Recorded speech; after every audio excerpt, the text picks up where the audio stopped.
Hello everyone, myself Manisha. Welcome to the diamond coaching. इससे पहले हमने डिस्कस किया था क्लैट के प्रीवियस ईयर पेपर को, जिसमें हमने अभी तक डिस्कस कर लिया है 2022, 2021 एंड 2020 के हमने टोटल 4 पैराग्राफ्स को डिस्कस कर लिया था। अब हम उसके आगे डिस्कस करेंगे और प्रीवियस जो भी डिस्कशन हुए हैं, अगर आपने उसको नहीं देखा है तो वो आप हमारे चैनल पे जा करके देख सकते हैं। ठीक है, इस पैसेज में हम डिस्कस कौन सा पैसेज कर रहे हैं, तो लॉजिकल रीजनिंग के पार्ट को डिस्कस कर रहे हैं। और लॉजिकल रीजनिंग का जो पार्ट होता है उसके लिए आपको लीगल अवेयरनेस की ज़रूरत पड़ती है। लीगल अवेयरनेस आपको कहाँ से आता है, तो जो भी टॉपिक से क्वेश्चन पूछे जा रहे हैं, जैसे कि क्लैट में टॉर्ट है, कॉन्स्टिट्यूशन है, कॉन्ट्रैक्ट है, तो उनसे रिलेटेड आपको टोटल डीप नॉलेज होनी चाहिए, तभी आप इन पैसेजेस को फॉलो करके उसके बाद से क्वेश्चन को सॉल्व कर सकते हैं। अगर आपको क्वेश्चन सॉल्व करने में कोई भी प्रॉब्लम है या फिर अगर आप डीप में पढ़ना चाहते हैं, तो आप किसी भी टॉपिक को क्लियर करने के लिए हमें कॉल कर सकते हैं। Thank you. अब हम स्टार्ट करते हैं अपने पैसेज नंबर 18 से।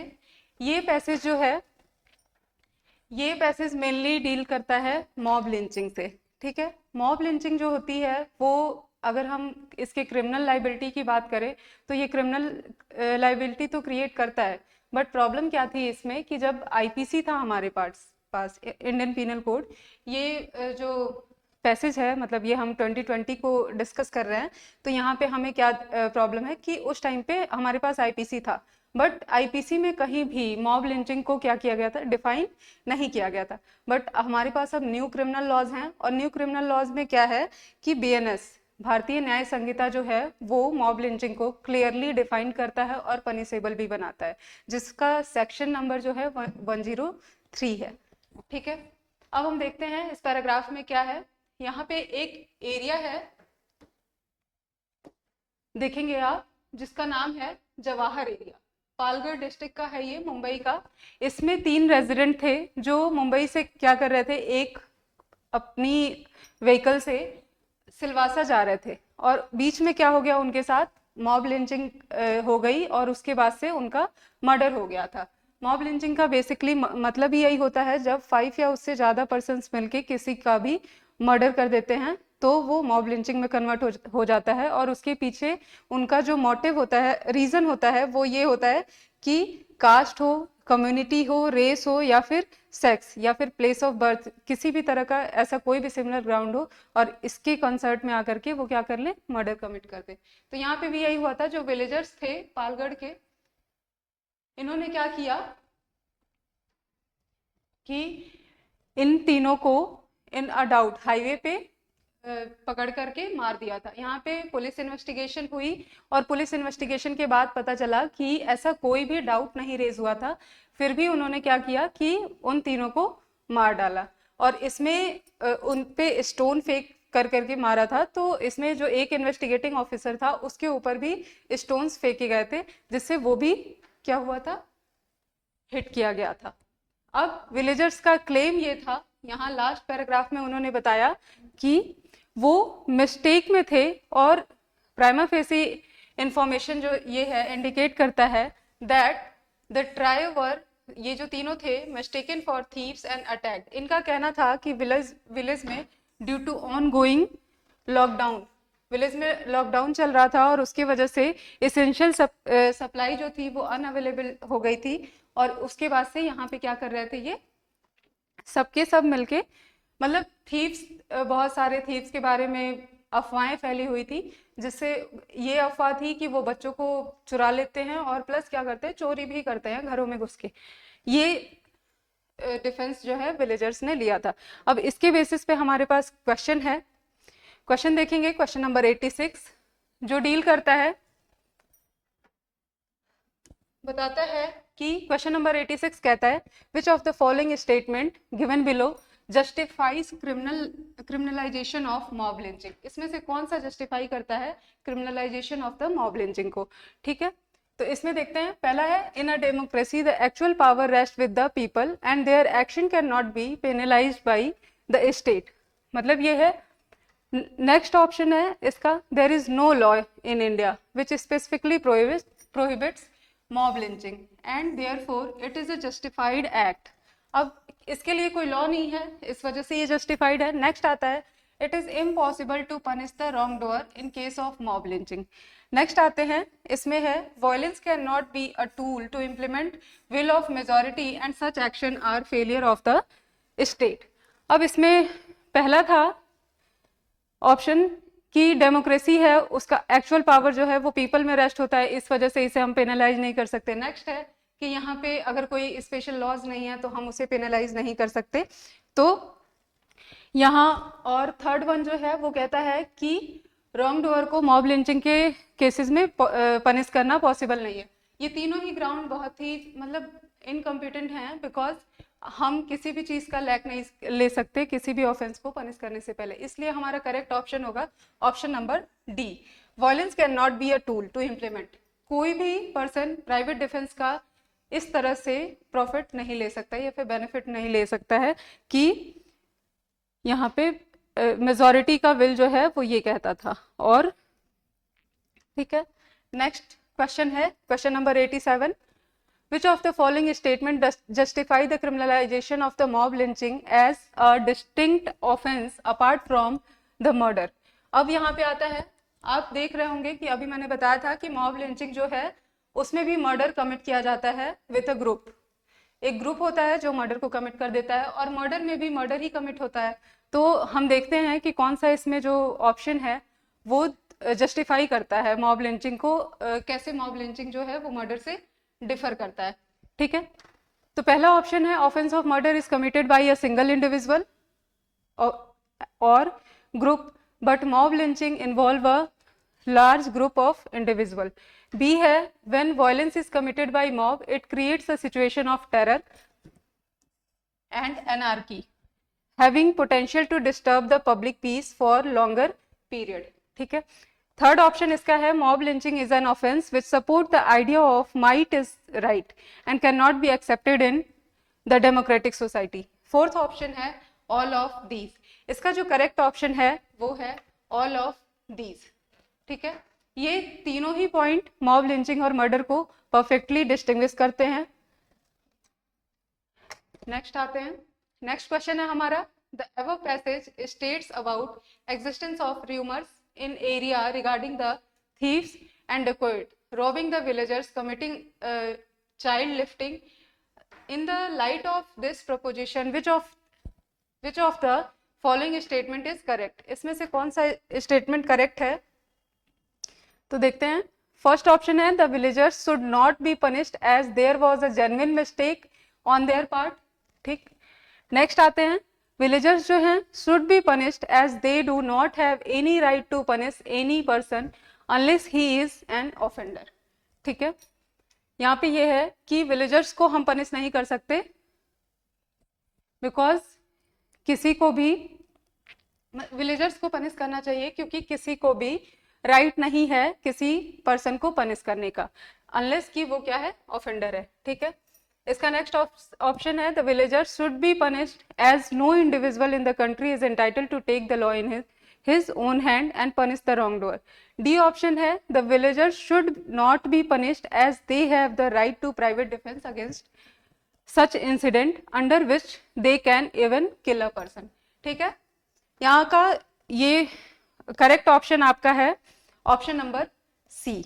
ठीक है, करेक्ट ऑप्शन नंबर सी क्यों है, क्योंकि जो विलेजर्स थे उन्होंने डिफेंस ये लिया था कि उनके पास क्या नहीं था, उनके पास ये पर्पस था उन्हें किल करने का, वो ये था कि वो सस्पेक्ट उन्हें मान रहे थे कि वही वो थीव्स हैं जो चोरी करते हैं और प्लस चाइल्ड लिफ्टिंग का भी काम कर रहे हैं। नेक्स्ट अगर देखें, जबकि इसमें जो ये बात कही गई है इसी वजह से यहाँ पे सी ऑप्शन करेक्ट है बिकॉज कोई भी इंडिविजुअल एंटाइटल नहीं है लॉ को अपने हाथ में लेने के लिए। नेक्स्ट आते हैं क्वेश्चन नंबर 89। क्वेश्चन नंबर कहता है in the light of above passage which of the following incident of mob violence. ठीक है, incident of mob violence would be justified. किस पैसेज के अकॉर्डिंग कौन सा पॉइंट जो है वो मॉब वायलेंस को जस्टिफाई करता है। ठीक है, तो यहाँ पे ऑप्शन दिए हुए हैं। फर्स्ट ऑप्शन है a group of individual, a group of people committing violence against people who are selling meat. ठीक है, उन लोगों के अगेंस्ट वायलेंस क्रिएट किया जा सकता है जो कि किसी एनिमल का मीट सेल करते हैं, consider to be sacred under their religious belief. ठीक है, नेक्स्ट आते हैं, resident of the boys hostel caught a drug peddler selling drug in their hostel and killed him by beating. Third option है the villagers injured a woman by pelting a stone on her considering her to be witch. ठीक है, इसमें इसे विच consider करके और उसके बाद से उसे इंजर्ड कर देते हैं, या फिर बॉयज हॉस्टल जो है उसके पास। तो इसमें से कौन सा इंसिडेंट जो है वो मॉब लिंचिंग को जस्टिफाई कर रहा है? यहाँ आपका ऑप्शन नंबर डी जो है वो करेक्ट है। इसमें से कोई भी ऑप्शन जो है वो मॉब लिंचिंग को जस्टिफाई नहीं करता है, बिकॉज हम किसी भी क्रिमिनल एक्ट को कभी भी जस्टिफाई नहीं कर सकते।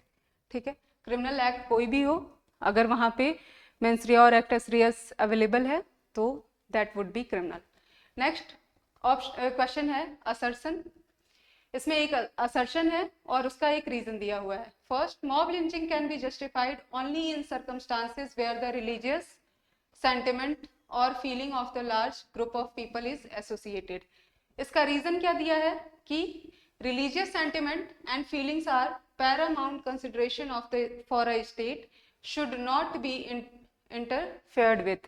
ठीक है, यहाँ पे इसने रीजन दिया कि इसका जो मॉब लिंचिंग है वो रिलीजियस सेंटिमेंट है और फीलिंग जो है वो पैरामाउंट कंसिडरेशन होती है स्टेट की, इसीलिए इन्हें हम क्या कर सकते हैं, इन्हें इन्फर्ड नहीं कर सकते हैं। तो यहाँ पे आते हैं हम, ये लॉजिकल रीजनिंग टाइप का क्वेश्चन है इस पेपर में। ठीक, इसके अकॉर्डिंग ये बात कही गई है कि कोई भी सिचुएशन हो, बट हम यहाँ पे फिर वही रीजन देंगे कि मॉब लिंचिंग जो है वो क्या नहीं हो सकती, जस्टिफाई नहीं हो सकती है। ठीक है, मॉब लिंचिंग को हम यहाँ भी जस्टिफाई नहीं करेंगे कभी भी। तो इसका करेक्ट ऑप्शन है A and R R correct, A is correct but R is incorrect। इसका ऑप्शन नंबर C करेक्ट है, that is neither A nor R is correct, मतलब बोथ आर इनकरेक्ट। ठीक है, नेक्स्ट पैसेज पे आते हैं। Next passage जो है वो हमारा एक प्रॉब्लम से रिलेटेड है, मतलब एक इवेंट हुआ था ऐसा जो कि, इसको स्टार्ट करने से पहले मैं आपसे बताना चाहूँगी कि हमारे यहाँ जिस इंस्टीट्यूट में, मतलब डायमंड कोचिंग में, क्लैट के प्रिपरेशन के लिए अगर आप प्रिपेयर कर रहे हो क्लैट एग्ज़ाम के लिए नेक्स्ट ईयर या फिर आने वाले एग्ज़ाम्स को देना चाहते हो, तो हमारे यहाँ इसकी रेगुलर क्लासेस की रजिस्ट्रेशन स्टार्ट हो चुकी है। और अगर आपको हमारा ये वीडियो सही लगता है और उसके बाद हमें आप कनेक्ट करना चाहते हो तो this is a right place to connect. आप कॉल कर सकते हैं, जो भी नंबर इसके नीचे शो हो रहा है। ठीक है, थैंक यू। स्टार्ट करते हैं नेक्स्ट पैसेज। नेक्स्ट पैसेज जो है पैसेज नंबर 19 है।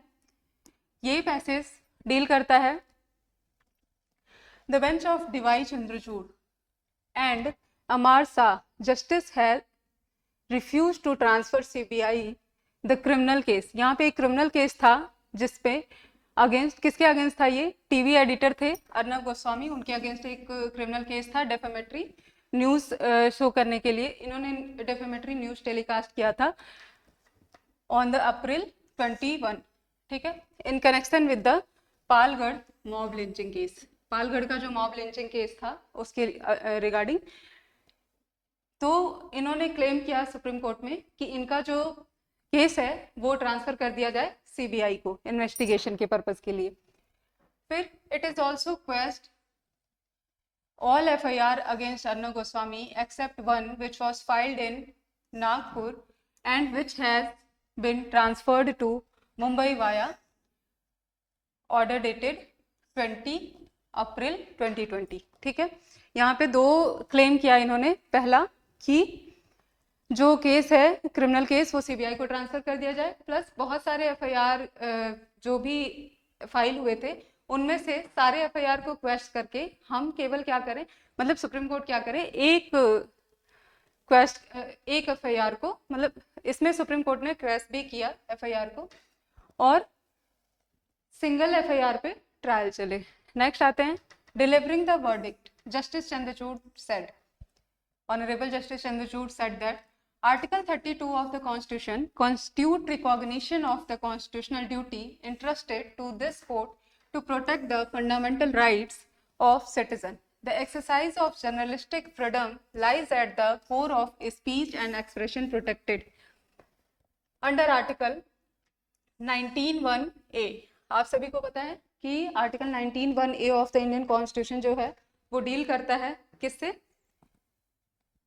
किससे डील करता है, article 19(1)(a freedom of speech and expression से डील करता है। और इसके बाद the petition is a media, petitioner जो थे वो मीडिया जर्नलिस्ट थे। इसके बाद arising of view on the television so which he by host in the exercise of his fundamental right. इन्होंने क्या किया, अपने fundamental right to speech and expression को यूज करते हुए, आर्टिकल 19(1)(a को यूज करते हुए क्या कर दिया, इस एक न्यूज को पब्लिश कर दिया।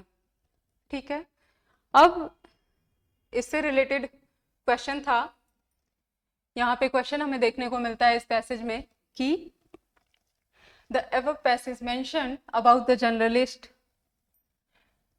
request to transfer the case to the CBI Central Bureau Investigation for investigation, what could be the appropriate reason। अब इन्होंने हमें ये देखना है कि इन्होंने जो केस को ट्रांसफर करने की बात कही थी वो क्यों कहा।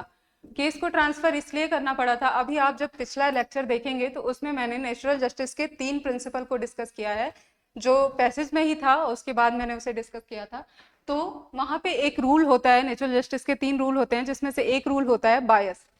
ये जो था केस, अगर इसमें स्टेट इन्वेस्टिगेट करती तो केस जो है स्टेट के अगेंस्ट था, अगर स्टेट इन्वेस्टिगेट करती तो स्टेट अपने फेवर में इन्वेस्टिगेशन रिपोर्ट लगाती। इस वजह से इन्होंने क्लेम किया था कि हमारा क्या होना चाहिए, ये सीबीआई को ट्रांसफर होना चाहिए। द सीबीआई, इसका ऑप्शन है, first option is CBI is central investigation agency and conduct more scientific investigation। B option है where the state government is interested party, the investigation conducted by the state police may be biased। Third option है the FIR relate to an offense of defamation of the president of national party, so the matter should be investigated by the CBI। ठीक है, ये हमारा option D है, none of the above। तो bias rule के according हमारा option number correct है B. Next question है जो कि बात करता है the ever passage quotes the observation of the court in relation to freedom of speech and expression as question you can not answer the better than question you can not question. मतलब कि आप उस question को question नहीं कर सकते जिसे आप आंसर नहीं, उस क्वेश्चन का आंसर नहीं दिया जा सकता जो कि जिस क्वेश्चन को आप कर नहीं सकते। So now based on such observation choose the most appropriate option which describe the scope of such question।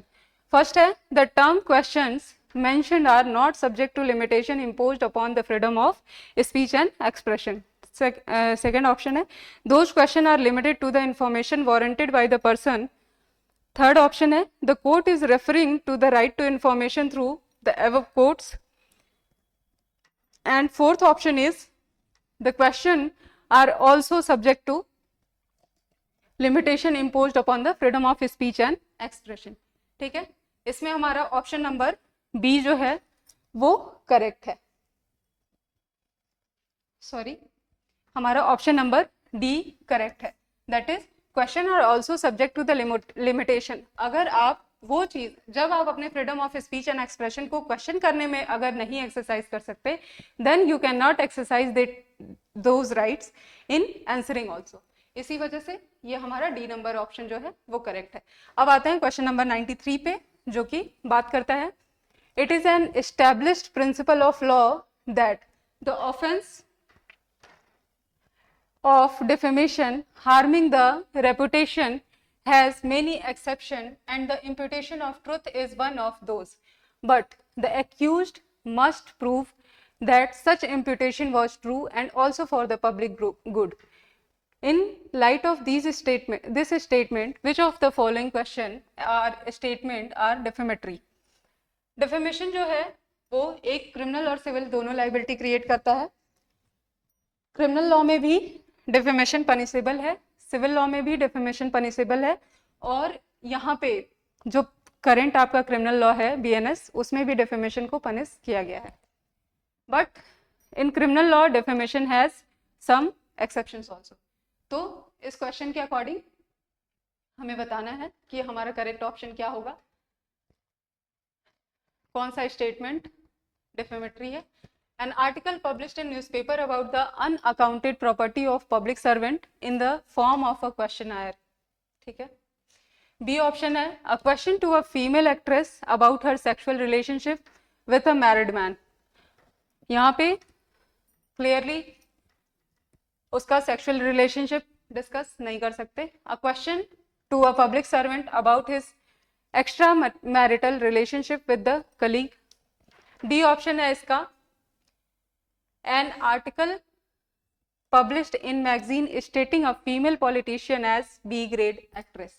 ठीक है, तो इसका जो करेक्ट ऑप्शन है आपका वो है A, an article published in the newspaper about unaccounted property of public servant. ये आप freedom of speech and expression के अंतर्गत यूज कर सकते हो, बट बाकी आप नहीं पूछ सकते. नेक्स्ट क्वेश्चन है in the above passage the court ordered for the merging of different FIR into one. इसमें कोर्ट ने ऑर्डर किया था मर्जिंग ऑफ FIR के लिए इनटू वन में. ठीक है. And the investigation to be conducted at Mumbai. What is the reason behind such? इसके पीछे रीजन क्या था? तो ऑप्शन देखते हैं. FIR must multiple FIR mean multiple investigation and same might cause hardship to the accused. ठीक है. नेक्स्ट ऑप्शन है the FIR was registered at Mumbai and the investigation should be conducted at Mumbai. Third option है the accused reside at the Mumbai and the investigation should be conducted only at Mumbai. D है multiple FIR are frivolous and there is only one cause of action. ठीक है. यहाँ पे आपका जो correct option है वो है option number A. Option number A क्यों करेक्ट है? क्योंकि अगर एक से ज़्यादा FIR मतलब सेम एक्यूज है, सेम ही ऑफेंस कमिट हुआ है और मल्टीपल FIRs हैं, तो इससे क्या होगा? इन्वेस्टिगेशन में प्रॉब्लम होगा, कोर्ट को हार्डशिप होगी जस्टिस डिलीवर करने में. इसी वजह से इन्होंने FIR को मर्ज कर दिया. नेक्स्ट आते हैं question number 95. Defamation is punishable. Defamation जो है वो पनिशेबल है both as a civil wrong and as a crime. Only as a civil, only as a criminal wrong, none of. अभी मैंने बताया कि डिफेमेशन जो है वो सिविल एंड क्रिमिनल बोथ उसमें क्या है? पनिशेबल है. ठीक है. तो ये है both as a civil and criminal law. Next paragraph start करते हैं. ये पैराग्राफ जो है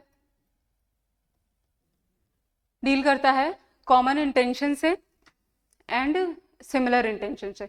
कॉमन इंटेंशन को इसमें डिफाइन किया गया है. इसके अकॉर्डिंग कॉमन इंटेंशन पहले भी IPC में भी डिफाइंड था और इसमें BNS में भी डिफाइंड है. कॉमन इंटेंशन जो होता है वो आपका बात करता है कि जब कोई भी मतलब 2 या 3 पर्सन या फिर उससे ज़्यादा, अगर इतने सारे लोग, एक से ज़्यादा लोग किसी भी काम को करने या फिर किसी ऑफेंस को कमिट करने से पहले प्री कंसर्ट करते हैं और उसके बाद से किसी ऑफेंस को कमिट करते हैं. यहाँ पे पढ़ते हैं common intention implies a pre arrange plan and acting in concert pursuant to the plan. कोई प्लान बनाया और उसके अकॉर्डिंग ही क्या कर दिया? एक्ट किया. तो कॉमन इंटेंशन आपका क्या हो जाएगा? इनटू एग्जिस्टेंस आ जाएगा. फिर which need not be a long gap. यहाँ पे ये है कि प्लानिंग एंड प्लॉटिंग और उसके बाद कमीशन के बीच का जो गैप है वो बहुत ज़्यादा नहीं होना चाहिए. फिर आते हैं to bring common intention into effect pre concert is not necessarily be proved but it may well developed on the spot. ठीक है. ये जो है कॉमन इंटेंशन आपका ऑन द स्पॉट भी डेवलप किया जा सकता है। ऐसा नहीं है कि कुछ बहुत पहले से प्लान किया गया हो, कुछ हो सकता है कि ऑन द स्पॉट भी करे और वो हो जाए।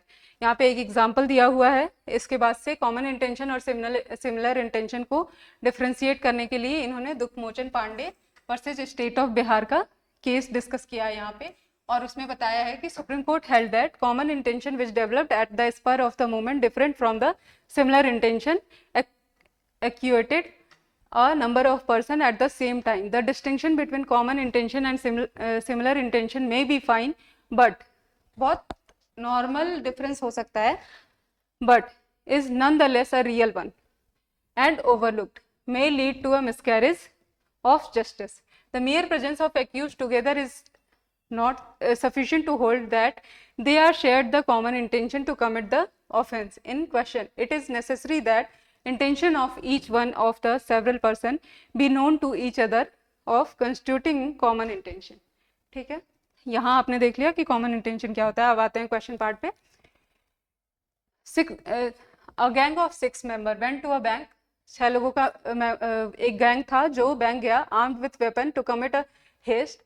While 5 of the gang member went inside the bank, Mr. A, ये 6 मेंबर थे, waited outside the bank to alert them on any threat during the heist.